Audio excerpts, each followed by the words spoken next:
আপনি কি জানেন কতজন মিলে কোরবানি দেওয়া যায়? আর গরুর রং কি গুরুত্বপূর্ণ নাকি অন্য কিছু?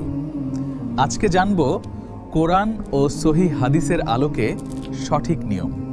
১. কতজন মিলে কোরবানি দেওয়া যায়?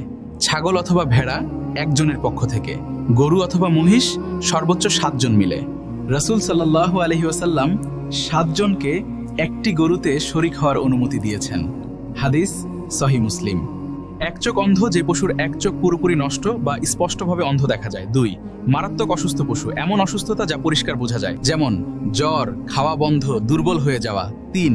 খোড়া পশু, ল্যাংড়া, হাঁটতে কষ্ট হয়, পা এমন খারাপ যে ঠিকভাবে চলতে পারে না। অতিরিক্ত দুর্বল, হাড়ে গাঁথা পশু, এতটাই দুর্বল যে শরীরে মাংস নেই, হাড্ডিসার হয়ে গেছে। সস্তা দেখে না, সঠিক দেখে কোরবানি করুন। আল্লাহ তাকওয়া দেখেন। পশুর বয়স কত হতে হবে? গরু কমপক্ষে ২ বছর, ছাগল ১ বছর। গরুর রং কি গুরুত্বপূর্ণ? অনেকেই ভাবে কালো বা সাদা গরু ভালো, কিন্তু ইসলাম বলছে রং কোনো শর্ত না, সুস্থ ও ভালো পশুই মূল বিষয়। উদাহরণ, বনি ইসরায়েলের গরুর ঘটনা। তারা গরুর রং নিয়ে বেশি প্রশ্ন করে বিষয় কঠিন করেছিল। ৫. নিয়ত সবচেয়ে গুরুত্বপূর্ণ। কোরবানি শুধু মাংস না, এটা আল্লাহর সন্তুষ্টির জন্য। কুরআনে আল্লাহ বলেন, আল্লাহর কাছে পৌঁছায় না এর মাংস বা রক্ত, বরং পৌঁছায় তোমাদের তাকওয়া। কোরবানি শুধু একটি রীতি নয়, এটি আল্লাহর সন্তুষ্টি অর্জনের ইবাদত।